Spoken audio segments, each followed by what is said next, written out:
Hello everyone, I'm Alice from Uganda and you're tuned in to Climate Action Figures.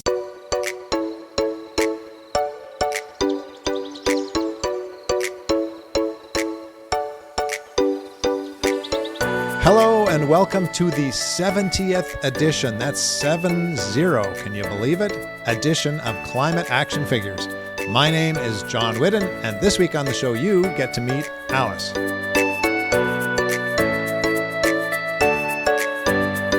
But first, this week's Quick Fix, which comes to us from Linda. Linda says, purchase clothing at thrift or consignment stores and repurpose them. Get out your sewing machine and add a little trim or a pocket. Use the basic item to create something unique that you love to wear. So thank you very much to Linda for sharing that, and welcome, Alice. Hello everyone. It is wonderful to have you here. And what do you think about that Quick Fix, Alice? It's quite interesting to me because I'm one of the users of thrifted clothes. And to me, it's a good one because it's cost effective and you get to design what you feel like you should. And it's like turning waste into treasure. Now, you are joining us from Uganda. What part of Uganda are you in?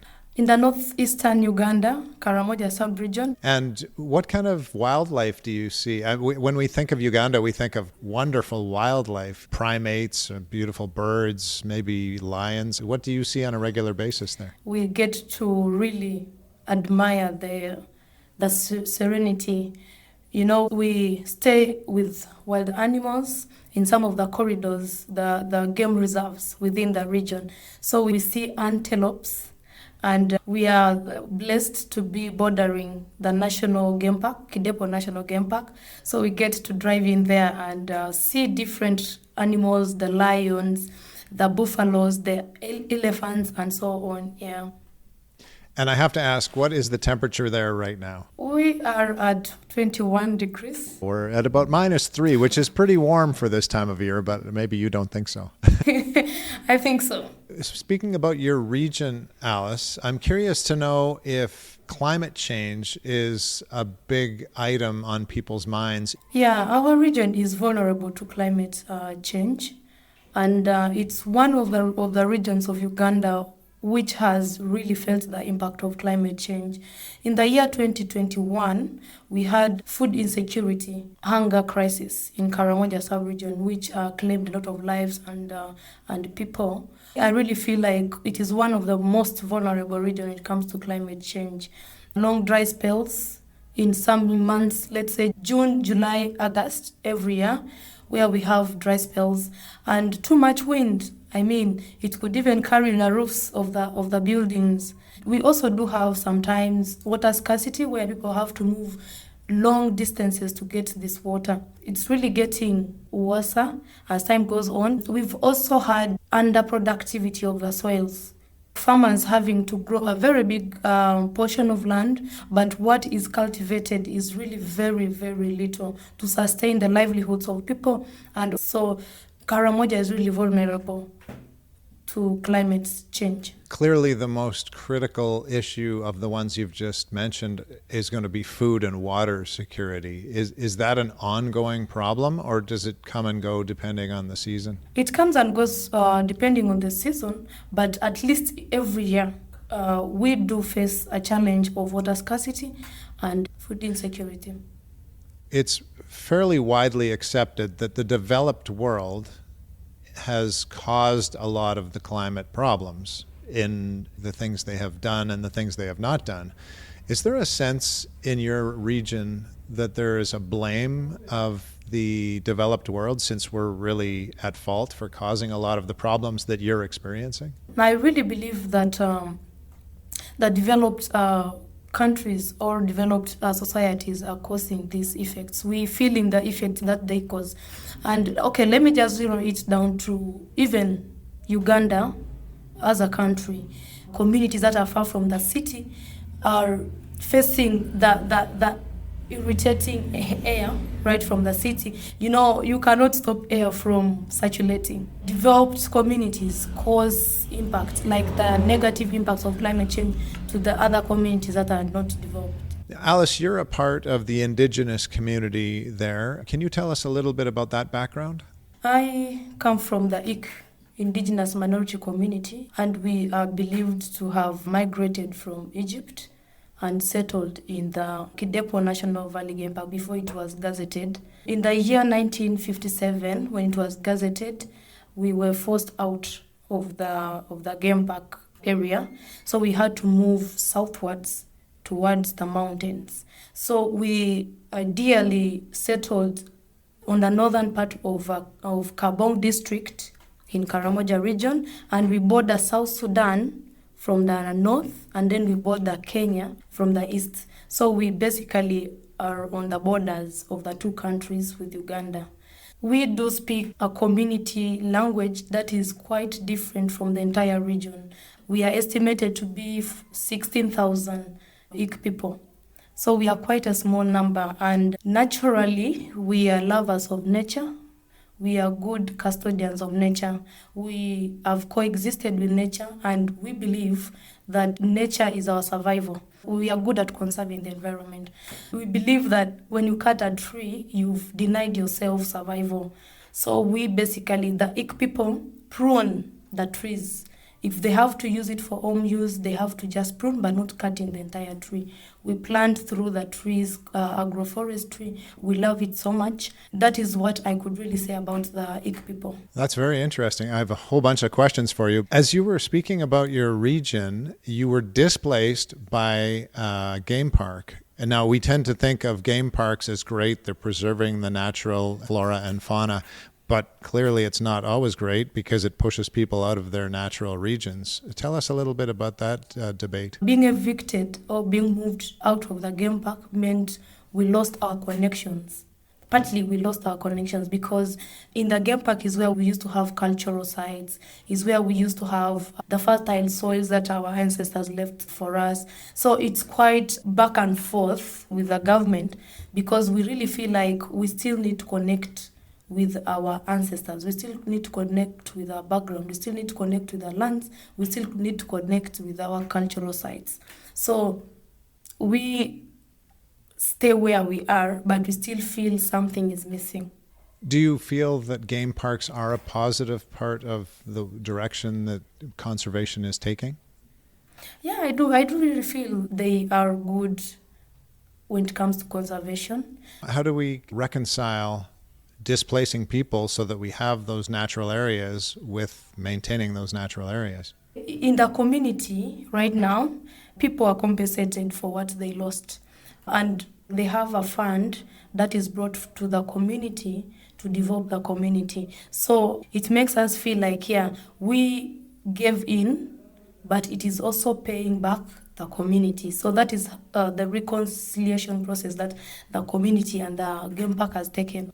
And is that enough? You've lost that connection with your historic land. Is that enough to compensate? It's not really enough. I believe people should be given a chance to once in a while reconnect with their cultural sites, and they should protect those sites, not to destroy them. Should Indigenous people be left, even if it's in a game park, left to live in that game park? Is that possible? It's not really possible because we're obviously brought out. So I believe like it's an injustice. We had to be brought out. A few months ago, Alice, we spoke with Free, who is a member of the North American Indigenous community. And then we spoke with Kim, who's a member of the South American Indigenous community in Guyana. So you're the third person we've had the fortune of talking with on climate action figures, who is a fellow from the Indigenous Youth Fellowship program. And thanks again to Byron for connecting us. We'll get back to that in a second, but I just want to mention something that Free said when we talked with him. He said Indigenous people steward less than 20% of the land on Earth, but in that is contained 80% of the planet's remaining biodiversity. I have not fact-checked those numbers. Free seemed like a guy who would fact-check those numbers. That seemed quite staggering to me. Do you want to comment on your thoughts about that and if you see the same kind of thing in your country? In our country, most of the indigenous communities are the ones who protect the environment, and actually the bigger portion of the ecosystems and the environment largely is being protected by the indigenous community. This is how we are brought up to love what is in our surrounding. So when it comes to how we coexist with it's because of what nature gives us. Personally, I am a product of using of local herbs. We never used to have the modern medicines and modern drugs and others. So we used to get the barks of the trees, the roots of the trees. So it was quite important that we do not really get rid of these trees. We nurture them and protect them. We greatly or largely protect the environment. It's where we used to get the food. It's where we used to get even the animals like being kept, the wild animals that are being kept and hunted. The value we get from the environment that has pushed us to protect it and to respect it, not to destroy them. Alice, you said you are taught to love your surroundings by your community, your Ik community, your family. How does that happen, and how will you continue to do that and pass that along to future generations? We're taught by our elders to nurture and love the environment. So we believe that even in the modern days, there is a need to look back. Was it beneficial for us to love the environment? Is it beneficial, and what more? Or how can we continuously get to pass it on to other generations? People are gradually losing the sense of love for the environment, but we've brought in elders and youth, like the interconnect of elders and the young generation right now, where we have sittings or dialogues where we share stories, where they pass on the knowledge to the young people, and of course literature, writing them down, noting them down, passing it to schools, documenting how the indigenous knowledge could be passed, the knowledge that our elders have, we pass them on to the next generation. We mentioned that you are or were a fellow from the Indigenous Youth Fellowship program. And how did you get involved in that? It was a call for application. I did apply, and I'm happy that I got selected under the Indigenous Youth Fellowship 2024. You have to get the project that best suits your community. And to me, climate change was a threat to us. So there was need for me to come up with a project proposal looking at risks and how to mitigate them. So that's now my project was to empower youth, young people and women to champion climate change solutions through environmental restoration, climate education, and local entrepreneurship. And what specific examples do you now see because of that project in your community?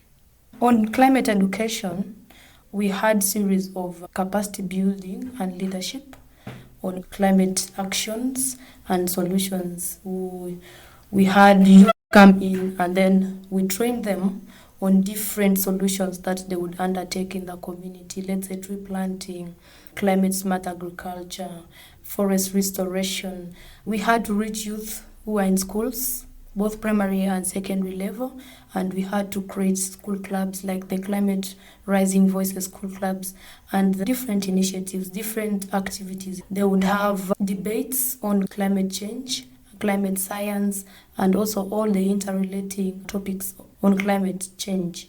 We had to task each of them to how to come up with a project that they would think will be a solution at their homes first and also the community at large. And then they go back to the community and carry on the small projects and the ideas that they have. They go and implement it in the communities. On local entrepreneurship, we had to bring in women to construct energy-saving stoves. So these energy-saving stoves would reduce on the number of wood fuel that they use on a regular basis. So they would use it both for home consumption, and some of them would sell, empowering them economically. I believe that they would even protect nature more when they benefit from nature economically. The other was environmental protection. We had to do forest restoration of 2 forests in the community. We had to plant and nurture the indigenous trees that are seemingly disappearing.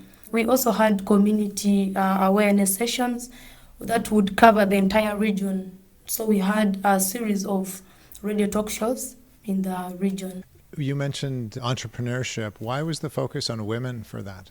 We believe that women relate with the environment. In my community, for example, women are the ones who go out to look for the wood fuel that is used for cooking at home.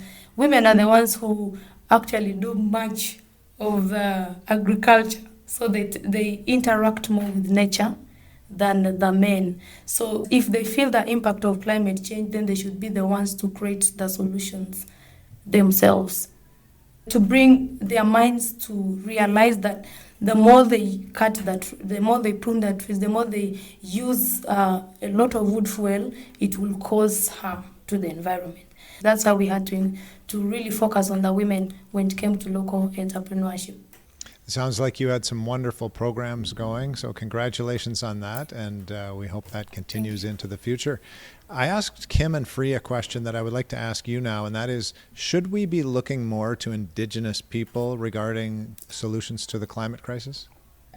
They have this knowledge of how they coexist with nature. So I really believe that there is need to base on what the Indigenous people have to say, because they have lived with nature. They know what it takes to love nature. They know what it takes to make sure that this nature is not destroyed. So I believe, really, if we are to protect nature, we should think of those protecting nature first. Yeah. Now, Alice, we are almost out of time, unfortunately, but before we let you go, we should ask you what the climate action is that you've chosen to share with us today. Yeah, my climate action for today and going forward is planting and caring for the Indigenous trees. Because to me, I believe our Indigenous trees have multiple uses. For instance, we do have trees that have habitats for bees. They have a hole in between there, which can give us the honey. To me, I feel like protecting them and even planting more of them so that we could not lose them is something that everyone else could actually opt for and take it as an action plan. Now, Alice, you've mentioned the challenges of food and water insecurity and climate change. In the midst of all that going on around you, what gives you hope? What gives me hope is when I see young people, communities taking action, smaller actions to make bigger actions. When I see girls, when I see boys, when I see community members taking responsibility of the environment and elders willingly transitioning the Indigenous knowledge to the young people, I really feel there will be change. There will be more impact in time to come. Hope to me is not just a feeling, it is the actions taken at grassroots levels. Seeing little ants planting trees that they may not actually even sit under them, but future generations will. That's what really gives me hope. Well, thank you very much for sharing that, for sharing your perspective with us, and for joining us today, Alice. Thank you so much. And thank you, dear listener or viewer, for joining us. If you like what you've heard here today, please hit the like button on our social media. And if you would like to hear from more fascinating action figures, subscribe to the podcast or the YouTube channel. We will be back again next week, same time, same place, to hear from another climate action figure. Until then, go figures.